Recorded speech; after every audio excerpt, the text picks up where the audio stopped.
துக்கஹாரணான்னு இந்த மெடிடேஷனுக்கு பேரு. ஒன்றும் ரொம்ப சிம்பிள் டெக்னிக்கு. நம்ம நிறைய உணர்ச்சிங்களை ரெப்ரஸ் பண்ணி வச்சிருக்கோம், சப்ரஸ் பண்ணி வைப்போம். அன்னெசரியா தேவையில்லாத கனவுகள், எதிர்பார்ப்புகள், ஏக்கங்கள் எல்லாம் சப்ரஸ் பண்ணி வைப்போம். நம்ம ஆஃபீஸில் ஒர்க் பண்ணுறவங்களாம் தெரியும்.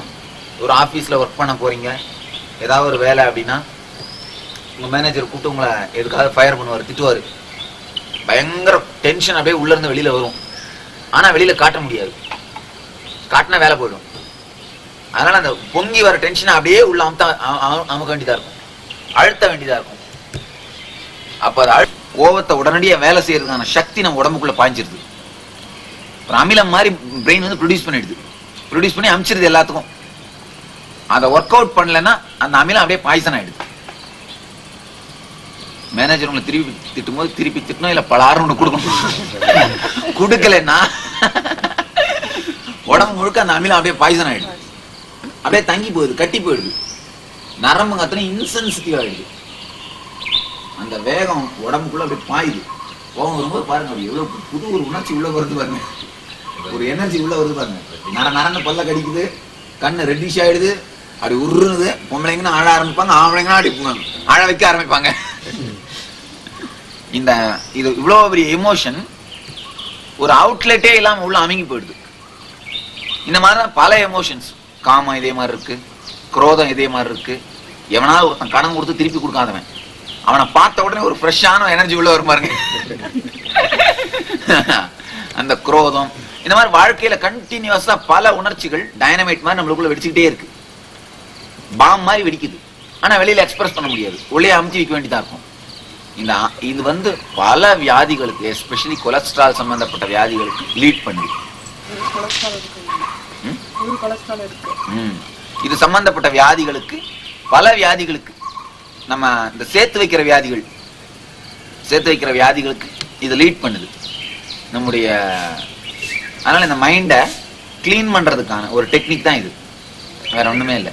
நம்மளுக்குள்ள இருக்கிற டென்ஷன்ஸ், அன்னெசரியான டென்ஷன்ஸ், ஒரீஸ், இதை பத்தி கிளீன் பண்ற டெக்னிக் தான் இந்த டெக்னிக். இப்போ குரங்குன்னா ஒரு குரங்கு மேல இன்னொரு குரங்கு கோவம் வச்சுன்னா பலாறு இது அடிக்கும், அது திருப்பி கடிச்சிடும். அது மேனேஜர், சர்வேயர் கிடையாது, சர்வெண்ட் கிடையாது. ஆனா மனுஷன்ல அந்த டிஃபரன்ஸ். பாடியை பொறுத்த வரைக்கும் குரங்கு பாடி நம்ம பாடி ஒண்ணுதான். ஆனா சோசியல் ஸ்ட்ரக்சர்ல குரங்குது நம்மளுதும் வேற வேற. அங்கதான் ப்ராப்ளம் ஆரம்பிக்குது. அந்த சோசியல் ஸ்ட்ரக்சரை விட்டு வெளியில வந்து டென்ஷன்ஸ் ரிலீஸ் பண்றதுதான் இந்த மெடிடேஷன்.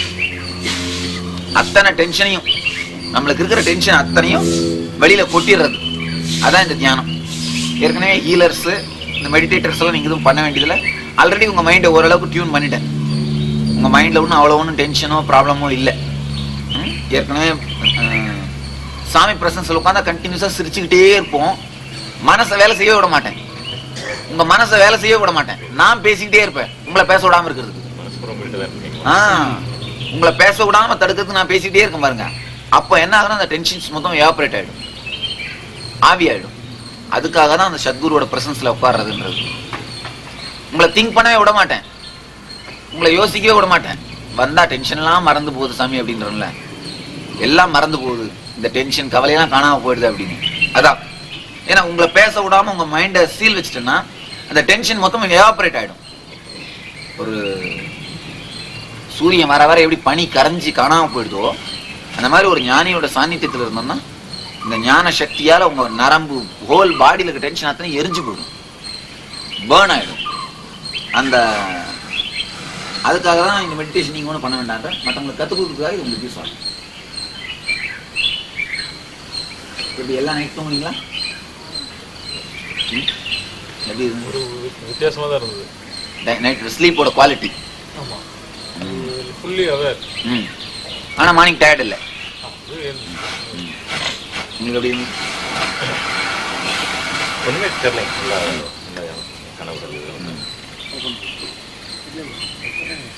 அந்த உடம்பு இருக்கு பாருங்க, உடம்ப வச்சுதான் நம்முடைய ஹோல் டிசையர் எல்லாமே வர்றது. இவர் நேற்று நைட் ஐயா சொன்னார், கரெக்டா ஷேர் பண்ணாரு அவருடைய எக்ஸ்பீரியன்ஸா. ஆசைகளே இல்லாம போயிடுச்சு அப்படின்னு, எண்ணங்களே இல்லாம போயிடுச்சுங்க. உடம்புல இருந்து தானங்க எல்லாமே ஆரம்பிக்குது. இதுல இருந்துதான் எல்லா டிசைர்ஸும் ஆரம்பிக்குது. ஊனார் உடல் இதுவே நானாம் எனும் நினைவே நானா நினைவுகள் சேர் ஓர்னார் எனும் மதனால் நானான் என குகையுள் போனால் திகழும் ஆன்ம ஜோதியே. ரமண மகர்ஷி சொல்றாரு, ஊனார் உடல் இதுவே நானாம் எனும் நினைவே நானா நினைவுகள் சேர் ஓர் நார் எனும் அதனால். அப்படின்னா இந்த ஊன் உடல் இது நான் அப்படிங்கிற நினைப்பு தான் பல நானா நினைவுகள், பலவிதமான நினைப்புகள், எண்ணங்கள் சேருகிற ஒரு நார். பூல எல்லா பூவையும் கட்டி வைக்கிற நார் மாதிரி. இப்ப பூலாம் தனித்தனி பூ தானே, அது அத்தனையும் மாலையாக்குறது எது? நார். அதே மாதிரி நம்முடைய எல்லா எண்ணங்களுக்கும் நார். அந்த எண்ணங்களை ஒரு மாலையா கோத்து உருவம் கொடுக்கிற மனம் அப்படிங்கிற உருவம் கொடுக்கிற நார் இந்த உடம்பு நான் அப்படிங்கிற முதல் எண்ணம் தான். அந்த டெத் மெடிடேஷன் இந்த உடம்பு நான் இல்லைன்னு உங்களுக்கு காமிச்சிட்டேன். இதுக்கு மேல சம்திங் தனியா இருக்கிறோம். தனியா இருந்து இந்த உடம்ப பாருங்க, இந்த உடம்ப மூவ் பண்ணணும் நீங்க நினைக்கிறீங்க, மூவ் பண்ண முடியல. அப்ப என்ன ஆகும்? எல்லா ஆசைகளும் செத்து போயிடும். அது மட்டும் இல்லாம ஸ்டெப் பை ஸ்டெப்பா கால் மறக்க ஆரம்பிக்கிறதுல இருந்து மண்டவோடு இத்து போற வரைக்கும் என்ன ஆகும்? மனசு அவ்வளவு நேரம்லாம் மனசுக்கு இருக்கிற சக்தி கிடையாது. மனசுக்கு அதிகபட்சமா 1.5 நிமிஷம் தான் இந்த உடம்பை விட்டு வந்த அப்புறம் வேலை செய்யும். அதுக்கு மேல வேலை செய்ய முடியாது. 1.5 நிமிஷம். நல்லா பார்த்துக்கோங்க. 90 வினாடி. 90 வினாடிக்கு தான் இந்த உடம்பை விட்டு வெளியில வந்த அப்புறம் அதுக்கு மூவ் பண்றதுக்கான சக்தி இருக்கும். நேற்று நம்ம தியானத்துல ஆல்மோஸ்ட் 1/2 மணி நேரம் உங்களை வெளியில வச்சிருந்தேன். அது மட்டும் இல்லாம அந்த கொடுத்த எனர்ஜியில உங்க அன்கான்சியஸ் அப்படியே பிளாக் ஆயிடுச்சு. அசைக்க முடியல. அதான் எனர்ஜி கம்ப்ளீட்டா பிளாக் ஆச்சுன்னா முடியாது. அசைச்சு பார்க்கணும்னு நினைச்சா ஒண்ணுமே முடியாது. கம்ப்ளீட் பிளாக் ஆகலாம்.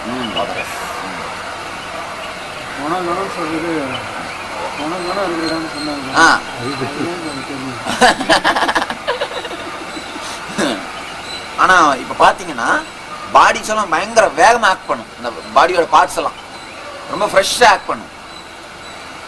சென்சிட்டிவிட்டி அடி விழுந்து கப்பனி ஏதாவது ஒன்று பிடிச்சிருக்காரு. அதாவது நம்மளை மீறி அந்த அவேர்னஸ் இருந்துகிட்டே இருக்கும். Mind is the factor for blood flow also. Yes, yes, surely. Mind can stop the blood flow and control, regulate. We forgot it. That's all. Mind is technique oda. இது ஒரு 3 பார்ட். 10 நிமிஷம் பேரு துக்க ஹரணா. துக்க ஹரணானா துக்கத்தை கொல்லும் தியானம்.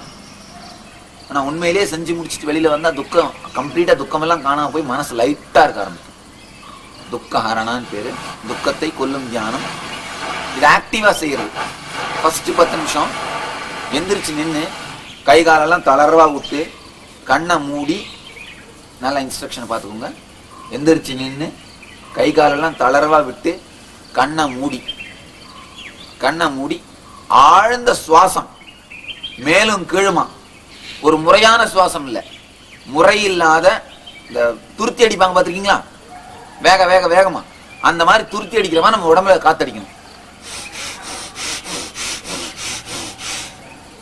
எவ்வளவு உடம்பு மூவ் ஆகுதோ மூவ் ஆகட்டும். வெறுமனே ஒரு பணி காமிச்சேன்.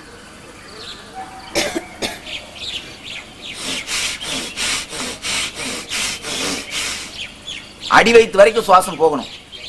அடி வயிறு அப்படியே கலங்கணும். மலச்சிக்கலும் மனச்சிக்கலும் க்ளோஸ்லி ரிலேட்டட். நல்லா பார்த்துக்கோங்க. இதுக்கு அது காரணம், அதுக்கு இது காரணம். ஏன்னா மலச்சிக்கல் ப்ராப்ளம் வந்து மணிப்பூரத்துல ஆரம்பிக்குது, மனச்சிக்கல் ப்ராப்ளம் மணிப்பூரத்துல தான் ஆரம்பிக்குது. என்னால ஜீரணிக்கவே முடியலப்பா இதை அப்படின்னு சொல்றமே. ஏதாவது ஒரு கஷ்டம் வந்தா, ஏதாவது நடக்கூடாது நடந்தா என்ன சொல்றோம்? என்னால ஜீரணிக்கவே முடியலப்பா.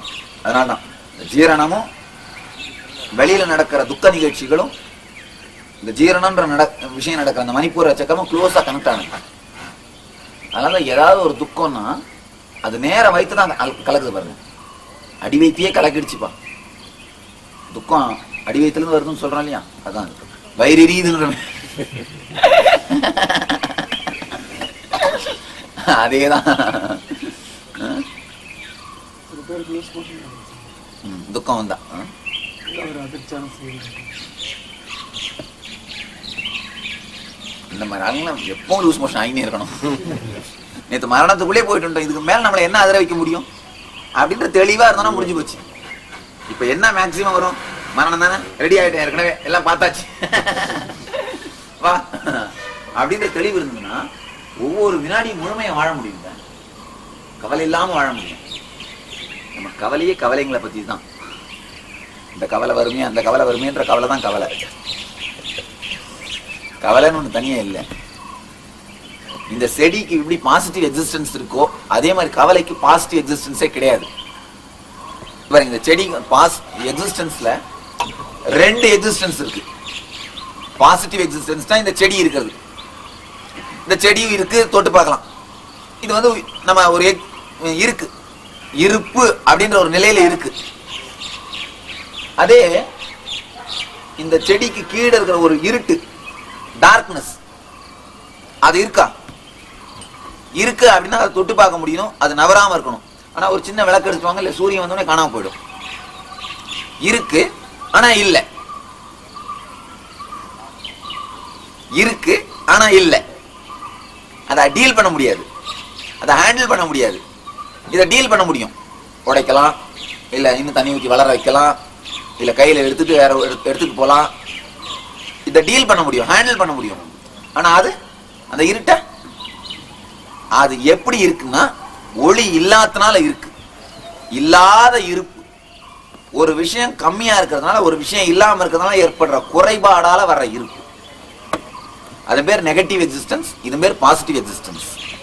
நம்முடைய துக்கம் இருக்கு பாத்தீங்களா, அதுக்கு பாசிட்டிவ் எக்ஸிஸ்டன்ஸ் கிடையாது, நெகட்டிவ் எக்ஸிஸ்டன்ஸ் தான் இருக்கு. அந்த இடத்துல ஒளி போகலைன்னா, அந்த இடத்துல ஞானம் போகலைன்னா இருக்கிற மந்தத்தன்மைக்கு பேர் தான் துக்கம். இந்த தியானம் பண்ணா அந்த துக்கம் கட்டாயிடும். அந்த இடத்துல லைட்டை பாய்ச்சிருவோம். அந்த இடத்துல லைட் போட்டு டார்ச் லைட் அடிச்சு எங்கடா இருட்டு இருக்கு எங்கடா இருட்டு இருக்குன்னு தேடினா என்ன ஆகும்? அந்த டார்ச் லைட் அடிக்கிற வேலை தான் இது. நம்ம மெடிடேஷன் எல்லாம் என் லைட்டோட சேர்ந்தது தான், என் லைட்டோட சேர்ந்தது, என் லைட்டோட சேர்ந்தது தான். ஃபர்ஸ்ட் இந்த 10 minutes டீப் பிரீத்திங், கை காலை ரிலாக்ஸ்டா விட்டுருங்க. சில பேருக்கு பிரீத் பண்ணும்போது ஒரு 2-3 நிமிஷம் கழிச்சு கை காலெல்லாம் இப்படி குனிஞ்சு குனிஞ்சு பண்ணா நல்லா ஈஸியா இருக்கும். அப்ப என்ன பண்ணுங்க, இப்படி காலை மடிச்சு மடிச்சு பண்ணுங்க. எக்ஸசைஸ் பண்ணாதீங்க, எக்ஸசைஸ் பண்ண சொல்லல. அந்த மூச்சு கூட உடம்ப மூவ் பண்ண விடுங்க. எப்படி உடம்ப மூவ் பண்ணா மூச்சு இழுக்கிறது நல்லா இருக்கும், அப்படி இழுக்க விடுங்க. ஆனா அடிவயிறு வரைக்கும் அந்த மூச்சு போயிட்டு வரணும். இந்த கோல்டு ப்ராப்ளம் இருக்குங்க, சைனஸ் ப்ராப்ளம் இருக்குங்க, சும்மா 10 நாள்ல காணாம போயிடும். 10 நாள்ல சைனஸ்ல காணாம போயிடும். அந்த மண்டகம்லாம் இறங்கிடு கீழே. சைனஸ்னா என்ன? மண்டகணம் சேர்த்து வச்சிருக்கிற சொத்து எல்லாம் கம்ப்ளீட்டா கிளீனா இறங்கி காணாம போயிடும். சைனஸ் அப்படிங்கிறது மண்டையில இருக்கிற நெகட்டிவ் எனர்ஜி தான். இந்த இடத்துல sir negative energy, too much இன்டெலக்சுவலா இருந்தா சைனஸ் வரும். டூ மச் இன்டெலக்சுவலும் சைனஸும் ஒண்ணுமா? அந்த டூ மச் இன்டெலக்சுவலா இருந்தா சைனஸ் வரும். அந்த சைனஸ், இந்த டீப் பிரீத்திங் பண்ணீங்கன்னா அந்த நெகட்டிவ் எனர்ஜி கம்ப்ளீட்டா ரிலீஸ் ஆயிடும். நம்ம நல்லா தெரியும், அந்த தலையில இருந்து அந்த ஹெட் வெயிட் இறங்குறது கீழே, ஹெட் வெயிட் இறங்க ஆரம்பிக்கும். ஹோல் பாடியுமே பயங்கர ஃப்ரெஷ் ஆகும், ஆக்சிஜன் சப்ளை ஜாஸ்தி ஆகும். இன்னைக்கு தான் நகத்தை பத்தி சொல்லிட்டு இருந்தேன். நகம் ஷைனிங்கா இருக்கணும். எப்படி தெரியுமா? தியானத்தால ரத்த ஓட்டமும் சக்தி ஓட்டமும் ஜாஸ்தியா இருந்து தானா ஷைனிங்கா இருக்கணும். நெயில் ஷைனிங்கா இருக்குன்னா தானாவே ஷைனிங்கா இருக்கணும். தியானம் பண்ண பண்ண பாத்தீங்கன்னா தானா ஷைனிங் இருக்கும், ஷைனிங் ஆயிடும். கண்ணில் ஒரு ஷைனிங் இருக்கும். நம்ம ஹோல் பாடி தானா ஸ்ட்ரக்சர் மாறணுமா? அழகு அப்படிங்கிறது நம்ம பண்ணிக்கிறது இல்ல, தானா இருக்கிறது. அதை உள்ள இருந்து வெளியில வரும். நம்மளை சுத்தி நம்முடைய குணங்கள் மாற மாற, நம்முடைய உடல் அமைப்பும் மன அமைப்பும் மாற மாற, உள்ள இருந்து வெளியில வர்ற ஒரு கிரேஸ் தான் அழகு. அழகு அப்படிங்கிறது ஒரு சௌந்தர்யம். சௌந்தர்யம்ன்ற வார்த்தையில இங்கிலீஷ்ல டிரான்ஸ்லேட்டே பண்ண முடியாது. சௌந்தர்யம், சௌந்தரிய லகரின்னு ஒண்ணு இருக்கு. பராசக்தியை பத்தி சங்கரர் எழுதியிருக்காரு. அது அழகு பத்தி இல்ல, சௌந்தர்யன்றது அழகுக்கும் சம்பந்தமே இல்லை. அழகு அப்படிங்கிறது ஒரு விதமான ஸ்ட்ரக்சர். கண் எப்படி இருக்கிறது, காது எப்படி இருக்கிறது, மூக்கு எப்படி இருக்கிறதுன்னு ஆனா ஒருத்தனுக்கு அழகா இருக்குது, இன்னொருத்தனுக்கு அழகா இருக்காது. சௌந்தரியன்றது வேற, அழகுன்றது வேற. சௌந்தரியன்றது தியானத்துல இருந்து வெளியில வர்றது. நமக்குள்ள நம்ம பீயிங் சௌகரியமா இருந்தா சௌந்தரியம் வெளியில வரும். நம்மளுக்குள்ள டென்ஸா இருந்தா அதே மாதிரிதான் நம்முடைய முகரக்கட்டையும் இருக்கும். நம்முடைய முகரக்கட்டையும் அதே டென்ஸ்ல தான் இருக்கும். அதனால உள்ள சௌகரியமா இருக்குமா எப்படி இருக்கும் அப்படின்றது தெரிஞ்சிடும். அதான் அகத்தின் அழக முகத்தில் தெரியுன்ற இல்லைங்களா. நம்மளை சுத்தி அந்த சௌந்தரியம் இருக்கணும். ஒவ்வொரு வினாடியிலையும் அந்த சௌந்தரியம் வெளிப்படுறதான் அழகு. அதுதான் ரியலான அழகு, நிஜமான அழகு. ஒரு சில பெரியவங்க வயசானவங்க பாத்தீங்கன்னா வாழ்ந்து முடிச்சவங்க அப்படிங்கிறவங்க பாத்தீங்கன்னா அவங்களை சுத்தி அந்த சௌந்தரியம் அவ்வளவு அழகா இருக்கும். நேற்று சாமி சொன்ன பர்சனாலிட்டியே மியூசிக்கா மாறணும் அப்படின்னு. பர்சனாலிட்டி மியூசிக்கா மாறினா தான் மியூசிஷியன், இல்லைன்னா டெக்னீஷியன், இன்ஸ்ட்ருமெண்டலிஸ்ட். இன்ஸ்ட்ருமெண்ட்டை வச்சு விளையாடிட்டு இருக்கிறோம், அவ்வளவுதான். பர்சனாலிட்டி மியூசிக்கா மாறினா தான் மியூசிஷியன். சாரதா தேவி போட்டோ பாத்தீங்கன்னா அந்த போட்டோவில் பாத்தீங்கன்னா என்ன வயசு மாதிரி தெரியும். இப்ப நீங்களாம் சாரதா தேவி போட்டோ வெளியில பாக்குறீங்களே, 45 வயசுல எடுத்த போட்டோ. சௌந்தரியம் பாருங்க, அழகுன்னு சொல்ல முடியாது, சௌந்தரியம். இந்த சௌந்தரியத்தை வர வைக்கிறது இந்த மெடிடேஷன் ரொம்ப ஹெல்ப் பண்ணும். ஏன்னா உடம்புக்குள்ள இருக்கிற ரெப்ரஷன்ஸ் எல்லாம் காணாம போச்சுன்னா பாடி ஸ்ட்ரக்சர் வேற மாதிரி இருக்கும். பாடி ஸ்ட்ரக்சரே ஒரு டிஃபரெண்டான கைண்ட் ஆயிடும். First 10 minutes deep breathing. இந்த பாடி எப்படி மூவ் ஆகுதோ அந்த பிரீத்திங்கோட சேர்ந்து மூவ் ஆகட்டும். அடுத்த 10 நிமிஷம் கேத்தர்சிஸ். கேத்தர்சிஸ்னா நம்ம இந்த 10 நிமிஷம், முதல் 10 நிமிஷம் பாடி ஹீட் ஆகுது இல்லைங்களா, அந்த ஹீட் ஆனோட நம்மளுக்குள்ள இருக்கிற உணர்ச்சிகள், அடக்கி வச்ச கோபம், வேகம், தாகம் எல்லாம் உருக ஆரம்பிச்சு. அதுக்கப்புறம் என்ன பண்ணுங்க, ஹோல் பாடியும் டென்ஸ் பண்ணுங்க. தனியா கையை முறுக்குங்க, காலை தனியா முறுக்குங்க. ஒவ்வொரு பாடியுடைய ஒரு பாகம் கூட தூங்கக்கூடாது. கம்ப்ளீட்டா பல்லுல இருந்து கண்ல இருந்து இந்த கண்ணன் தசையில இருந்து அத்தனையும் டென்ஸ் பண்ணணும். தனித்தனியா பண்ண அவசியம் இல்லை. கண்டபடி ஒண்ணுன்னா பண்ணிட்டே இருங்க. எதெல்லாம் தோணுதோ அதை பண்ணிட்டே இருங்க. யாரெல்லாம் அடிக்கணும்னு தோணுதோ அடிங்க. அந்த உள்ள இருக்கிற கோபம், தாபம் எல்லாத்தையும் வெளியில கொட்டுறது. யாரையாவது அடிக்கணும்னு தோணுச்சுன்னா முன்னா இருக்கிற மாதிரி நினைச்சு ஒரு குத்து, உண்மையிலே பாப்பீங்க அந்த கோபம் வெளியில வந்துடும். அது மட்டும் இல்லாம இதுல மெயினா பண்ண வேண்டியது என்னன்னா, உங்களுக்கு தெரியாத பாஷையை பேசணும். இந்த 2வது 10 நிமிஷத்துல நீங்க பண்ண வேண்டியது, உங்களுக்கு கன்னடம் தெரியாதுன்னா கன்னடம் பேசணும், தமிழ் தெரியாதுன்னா தமிழ் தெரியும், அதனால தமிழ் பேசக்கூடாது. தமிழ் வார்த்தை ஒண்ணு கூட சொல்லக்கூடாது. ஆனா ஜாப்பனீஸ் பேசணும். இத ரொம்ப தமாஷா இருக்கும், இல்லடா அது பைத்தியகாரத்தனமா இருக்குது அப்படின்னு தோணும். ஆனா நாம எல்லாம் கொஞ்சம் ஆழ்ந்து பாத்தீங்கன்னா உள்ள பைத்தியக்காரனா இருக்கும். இங்க உட்கார்ந்துட்டு இருக்கிறோம், திடீர்னு பார்த்தா கோயம்புத்தூர் ஞாபகம் வந்துருக்கு. ஒரு வினாடியில கோயம்புத்தூர்ல பிசினஸ் என்ன ஆச்சு, பில்டிங் நீ கட்டி ஆகணுமே, என்ன பண்றது. அடுத்த 2வது நிமிஷம் பாத்தீங்கன்னா வேற ஏதாவது ஒரு ஊர்ல போயிருக்கும். 3வது நிமிஷம் திரும்ப இங்க வந்துடும். அப்ப அந்த நடுவுல என்ன நினைச்சோ இங்க தெரியாது, மிஸ் ஆயிடும். நம்ம மனசு எல்லாமே இருக்கிற மெயின் ப்ராப்ளமே என்னன்னா பைத்தியம் மாதிரி. அது ஒரு அழகான எக்ஸாம்பிள், மைண்டுக்கான எக்ஸாம்பிள் என்ன தெரியுமா, கள் குடித்த, தேள் கொட்டிய, பேய் பிடித்த குரங்கு. குரங்கே போதாதா, அதுல கல்லு வேற குடிச்சிச்சான். அது பனைமரத்துல இருந்து கல் எடுத்து குடிச்சிச்சான் அந்த குரங்கு. கல்லு குடிச்சா போதாதா, அங்க இருந்து ஒரு தேள் வேற போட்டுன்னு ஒண்ணு போட்டுடுச்சான். அதுவும் போதாதா, ஒரு பேய் பிடிச்சிக்கிச்சான். என்ன ஆவறது அந்த குரங்கு கதி. அதான் நம்ம மைண்டு. உள்ள தனியா ஒரு நாள் உட்காந்து ஒரு பேப்பர் எடுத்து வச்சுக்கோங்க. உங்க மனசுல வர்ற எண்ணத்தை அப்படியே எழுதிக்கிட்டே வாங்க. ஆனஸ்டா எழுதுங்க. வேற யாரும் படிக்க போறது, நம்ம தான் பார்க்க போறோம். எழுதுங்க. பழியர்னு பாத்தீங்கன்னா மனசு எங்கேயாவது போயிட்டு இருக்கும். திரும்ப ஞாபகம் வரும்போது உடனே எழுத ஆரம்பிங்க. ஒரு பேஜ் மட்டும் உங்க மனசுக்கு அந்த எண்ணங்கள் எல்லாம் எழுதி படிச்சு பாத்தீங்கன்னா உங்களுக்குள்ள எவ்வளவு பெரிய பைத்தியக்கார சண்டை நடக்குதுன்னு தெரியும். ஒரு லுனாட்டிக் அசைலுமே உள்ள நடத்திட்டு இருக்கிறோம். இங்க போறதும் அங்க போறதும் இங்க வர்றதும் அங்க வர்றதும் மைண்டு பாத்தீங்கன்னா 10 திசையிலையும் இழுத்துட்டு இருக்கும். கண் ஒரு பக்கம் இழுக்குது, காது ஒரு பக்கம் இழுக்குது, வயிறு ஒரு பக்கம் இழுக்குது, வாயு ஒரு பக்கம் இழுக்குது. இந்த திசையில தான் இல்லை. நாக்குன்ற ஒரே ஒரு புலனைக்காக, புலனுடைய சுவைக்கு வந்த மீன், தூண்டில இருக்கிற புழுவுக்கு வர்ற மீன் என்ன ஆகுது, ரோகரா. கண் அப்படிங்கிற ஒரே ஒரு புலன் பின்னாடி வந்த விட்டில் பூச்சி ரோகரா விளக்கில் வந்து விழுது. உடல் சுகம் அப்படின்ற ஒரே ஒரு இதுக்காக வர்ற யானை, பெண் யானை அமைச்சு ஆண் யானையை பிடிச்சி விட்டுன்னு வருவாங்க. யானை வாழ்க்கை என்ன ஆகுது? ரோகரா. ஒவ்வொரு டேஸ்டுக்கும் பின்னாடியும் போற இந்த பூவோட ஸ்மெல்லுக்காக தேனி போய் உட்காருது இல்லைங்களா, பூ அப்படியே மூடிடும். அந்த மாதிரி சில பூக்கள் இருக்கு. போய் உட்கார்ற தேனி என்ன ஆகுது?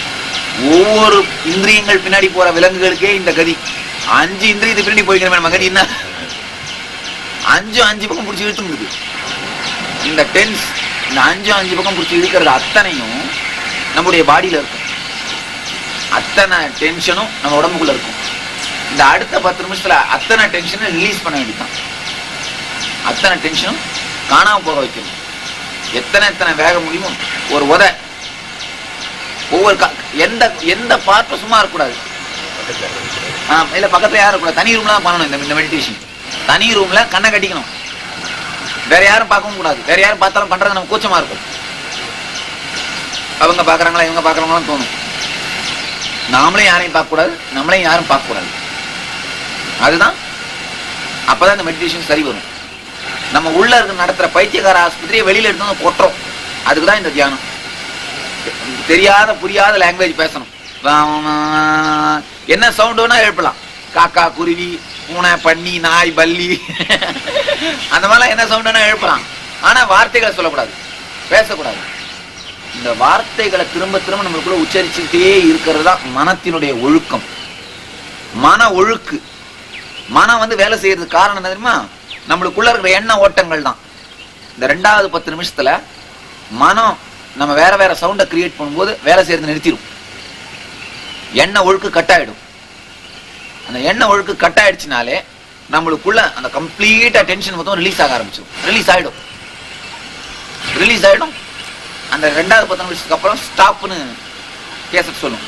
ஸ்டாப்ன உடனே அப்படியே ஸ்டாப் பண்ணுங்க. நின்றுட்டு இருந்தீங்கன்னா அப்படியே நில்லுங்க.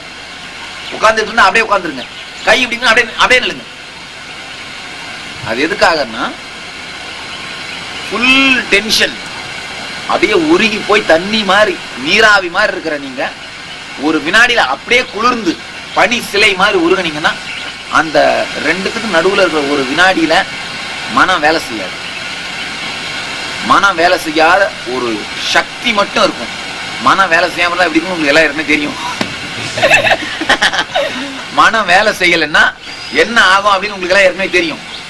அந்த ஒரு நிலை, அந்த ஒரு சாத்தோரி அப்படின்னு சொன்ன இல்லைங்களா, நம்ம எதை உலகத்துல எது நடக்கவே நடக்காதுன்னு நினைச்சிருக்கோமோ அது நடக்கும் போது நடக்கிற அப்படி திகைப்பு, நம்ம எதிர்பார்க்காத ஒன்று நடக்கும்போது வர உலுக்கல், அந்த டைம்ல ஒரு சக்தி உள்ள இருந்து வெளியில வரும். அந்த சக்தி அந்த டைம்ல ரிலீஸ் ஆகும் உங்களுக்குள்ள. மனசு வேலை செய்யாதப்போ மனசுக்குள்ள இருந்து டீப்பா ஒரு சக்தி வெளியில வரும். அதனாலதான் அந்த காலத்துல இந்த ஞானிகள் என்ன பண்ணுவாங்க, குருகுலத்துக்கு வர பசங்கள் எல்லாம் ஞானம் வேணும் ஆன்மீகம் வேணும் வந்தாங்கன்னா உடனே என்ன பண்ணுவாங்க, ஒரு 10 அடிக்கு 10 அடிக்கு 10 அடி குழி வெட்டு, 10 அடிக்கு 10 அடிக்கு 10 அடி குழி வெட்டணும். சும்மா நினைச்சுக்காதீங்க, ஒரு அடிக்கு ஒரு அடி வெட்ட சொன்னா அப்புறம் தெரியும். 10 அடிக்கு 10 அடிக்கு 10 அடி குழி வெட்டணும். வெட்டி முடிச்ச உடனே அப்படியா வெட்டி முடிச்சியா, தப்பான இடத்துல வெட்டியே, அது நைருதியில் இருக்கக்கூடாது, ஈசானியத்தில் ஒண்ணு வெட்டு. வெட்டி முடிச்ச உடனே பாதி செத்து போயிருப்பான். அதையும் மீறி ஈசானியத்துல சரி அங்கேயும் அவனு வெட்டினா நினைவு காலம், அதை மீறி அவனாவது இருந்தான்னா பாதி பேர் ஓடி போயிடுவான், பாதி பேர் வெட்ட குழியிலே படுத்துப்பான். இன்னும் பாதி பேரு அதை மீறி சக்தியோட இருந்தான்னா அவன் இந்த 3வது குழி வெட்ட வரும்போது பாத்தீங்கன்னா ஒரு அற்புதமான எனர்ஜி உள்ளுக்குள்ள இருந்து வரும். உடம்புக்குள்ள 72,000 நாடி நரம்பு இருக்கு. 14,000க்கு மேல வேலையே செய்யறது இல்லைன்றாங்க. மேக்சிமம் 14,000 தான் வேலை செய்யுது. செத்தே போயிருக்குது. நீங்க வேற எப்பவாவது ஒரு நாள் எந்திரிக்கும் அப்படின்னா தூங்குது, எந்திரிக்காதுன்னா அது. அதனால ஆல்ரெடி ஆஃப் டெட்டா இருக்கிறோம். இந்த 10 நிமிஷம் கேத்தர்சிஸ் பண்ணீங்க அதெல்லாம் முடிச்சுக்கும். அடுத்து அந்த ஸ்டாப் சொன்னோடனே அப்படியே ஃப்ரீஸ் ஆகுங்க. அதுக்கு அடுத்து ஒரு ஸ்டாப் சொல்லி ஃப்ரீஸ் ஆன உடனே ஒரு 2 நிமிஷத்துக்கு அப்புறம் இல்லை 1 நிமிஷத்துக்கு அப்புறம் மெதுவாக ரிலாக்ஸ் பண்ணி நேராக நின்றுக்கோங்க, இல்லை உட்காந்துக்கோங்க. அவ்வளோதான். உட்காந்து லாஸ்ட் 10 நிமிஷம் அமைதியாக உங்கள் உடம்புக்குள்ளேயும் வெளியிலையும் நடக்கிற விஷயங்களை சைலண்டாக சாட்சியாக கவனிங்க. ஆனந்தமான உணர்வோடு இனிமையான முகத்தோடு நடக்கிற 2 விஷயங்களையும் சாட்சியாக கவனிக்கிறது. இந்த மகாமந்திரால பண்ண மாதிரியே தான். அதில் கடைசி 10 நிமிஷம் எப்படி சாட்சியாக இருந்தீங்களோ அந்த மாதிரி மகாமந்திரா மெடிடேஷனில் பண்ணுற மாதிரியே லாஸ்ட் 10 மினிட்ஸ் இந்த சைலண்டாக இருக்கும் பார்த்தீங்களா, அதுதான் ரியல் தியானம். ஆனால் எடுத்த உடனே நம்ம சைலன்ஸ்குள்ளே போக முடியாதுன்றதால, சைலன்ஸ் நடக்கணும் அப்படின்றதால உள்ளே இருக்கிற அந்த பைத்தியக்காரத்தை வந்து வெளியில் எடுக்கிறோம். அந்த க்ளீன் பண்ணுறது தான் இந்த ஃபர்ஸ்ட் 20 நிமிஷம் பண்ணுற வேலை. மகாமந்திரால் இந்த வைப்ரேஷனே கிளியர் பண்ணும்.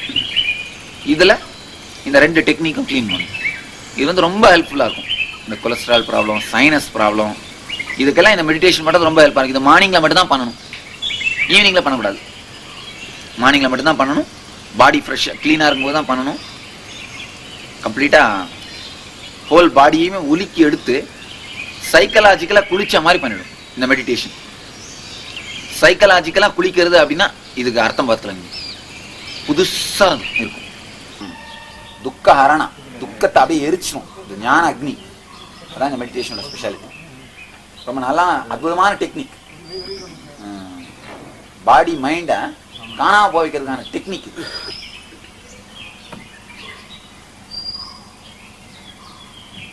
½ an hour சாமிஜி. இப்போ உடம்பே நம்ம கிட்ட இல்லையே சாமிஜி, கம்ப்ளீட்டாக நம்ம கிட்ட இல்லை. டிஃபரெண்டான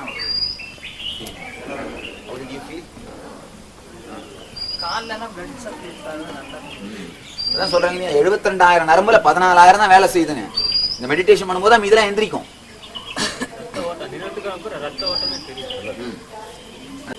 கடைசி 10 நிமிஷம் கிளீனா ஃபீல் பண்ணும்.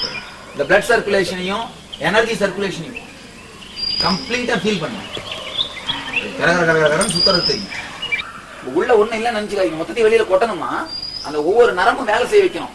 கழுத்தை சுத்தணும், காலை சுத்தணும், கையை சுத்தணும், தனித்தனியா எல்லாம் ஒர்க் பண்ணிட்டே இருக்கணும். 72,000 நரம்புல 14,000 தான் வேலை செய்யுதுன்ற பாருங்க. நாட்டியுமே நான் பாதி கூட இல்ல, 1/4 பங்கு தான் வேலை செய்யுது. 1/4 பங்கு தான் உயிரோடு இருந்துட்டு இருக்கிறோம். ரிலாக்ஸ்டா இருக்கு காரணம் கம்ப்ளீட்டா எல்லாம் லைவ் ஆயிடுச்சுமா. உயிரோட வந்துருச்சுன்னா ரிலாக்ஸ் ஆயிடும். டென்ஷனே என்ன தெரியுமா, நம்ம எவ்வளவு வெளியில லோடு எடுத்துக்கிறோமோ அவ்வளவு நரம்புகள் உள்ள வேலை செய்யாம இருக்குதா டென்ஷன். எவ்வளவு வேலை நமக்கு ஆசைகள் இருக்கோ அந்த அளவுக்கு நரம்புகளை வேலை செய்ய வச்சுனா டென்ஷனே இருக்காது. லம்பானி மட்டும் 60,000 கோடி சேர்த்தா நம்மளால ஏன் சேர்க்க முடியல? நரம்புங்க அத்தனை வேலை செய்யுது. அத்தனை நரம்புங்களும் உடம்புக்குள்ள இருக்கிற அத்தனை நரம்புங்களும் வேலை செய்யுது. நம்மளுக்கு பாதி தூங்கினே இருந்தா அப்புறம் என்ன பண்ண முடியும்? 60,000 பத்தி யோசிக்க முடியாது. 60,000 கோடி விடுங்க. அதான் இந்த மெடிடேஷன் பண்ணீங்கன்னா கம்ப்ளீட்டா உடம்புல அத்தனை நரம்பு வேலை செய்ய ஆரம்பிச்சிடும். உடம்புல அத்தனை நரம்பு வேலை செய்ய ஆரம்பிச்சுன்னா பிரெயினோட ஷார்ப்னஸ், ரொம்ப டிஸ்டன்டான ஃபியூச்சரை பார்க்க முடியும். லாங் விஷன்ஸை கிரியேட் பண்ண முடியும். எந்த இடத்துல இன்வெஸ்ட் பண்ணணும், எந்த இடத்துல வெளியில எடுக்கணும் அப்படின்றதெல்லாம் ரொம்ப தெளிவா தெரிய ஆரம்பிச்சிடும். பிளட் சர்க்குலேஷன் மூளைக்கு ஜாஸ்தி ஆயிடும், எனர்ஜி சர்க்குலேஷன் ஜாஸ்தி ஆயிடும். இந்த சிரசாசனம் பண்றாங்கல்ல, 1 மணி நேரம் சிரசாசனம் பண்றதுக்கு சமம் இந்த 1/2 மணி நேரம் தியானம். சிரசாசனம்னா மூளைக்கு போற பிளட் சர்க்குலேஷன், எனர்ஜி சர்க்குலேஷன் இப்ப நடந்துடும். அதுவாது மூளை மட்டும்தான் இயங்கும் சிரசாசனம்னா. இதுல ஹோல் பாடி அவேர் ஆகும், ஹோல் பாடி சென்சிட்டிவ் ஆகும். அதான் இந்த மெடிடேஷனோட ஸ்பெஷாலிட்டி.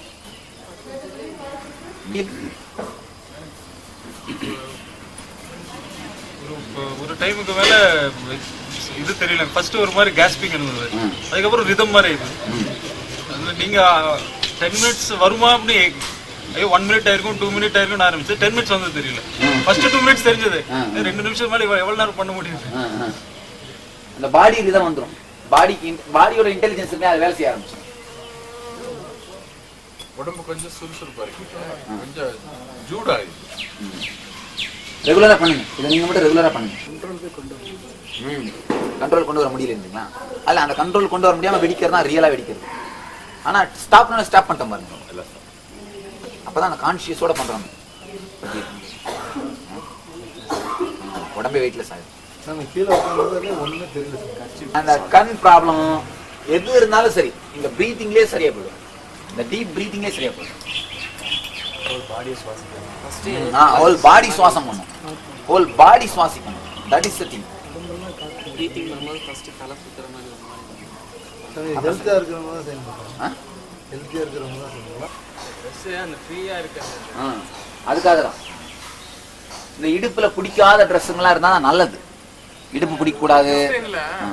சாமி பார்த்து இருக்கும் ஒரே மாதிரி கம்ப்ளீட்டா இன்வால்வ் ஆகி பண்ணணும். அடுத்தவங்க பாக்குறாங்கன்னு நினைக்காதீங்க. அதனால அந்த மெடிடேஷன் கேம்ப்ல பண்ணும்போது நான் கண்ணை கட்டி கொடுத்தேன், நானும் கண்ணை கட்டி கொடுத்து அவங்க கட்டுற வரைக்கும் நான் கட்டிப்பேன். அப்புறம் கட்டி முடிச்சுன்னா கட்டிடுவேன். ஏன்னா ஒழுங்கா பண்றாங்கன்னு தெரியணும். ஏன்னா எல்லாம் உட்காந்து சமைக்க ஆரம்பிச்சிடறான். பண்ணும்போது யாரு இருந்தாலும் அந்த கூச்சமே போயிருக்கு.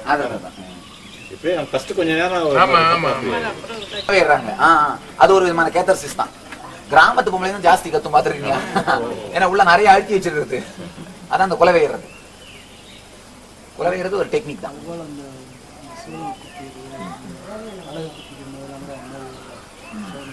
அது வந்து ஒரு விதமான வைப்ரேஷனை ஃபியரை கிரியேட் பண்றது. ஃபியரை கிரியேட் பண்ண அன்கான்ஷியஸ் ஆயிடுவோம், இன்சென்சிட்டிவ் ஆயிடுவோம். கோயில்ல சாமி ஆடுறது இது மாதிரி எல்லாம் பண்றாங்க. யாரத்தாலும் இதுக்கு அதுக்கு சம்பந்தம்.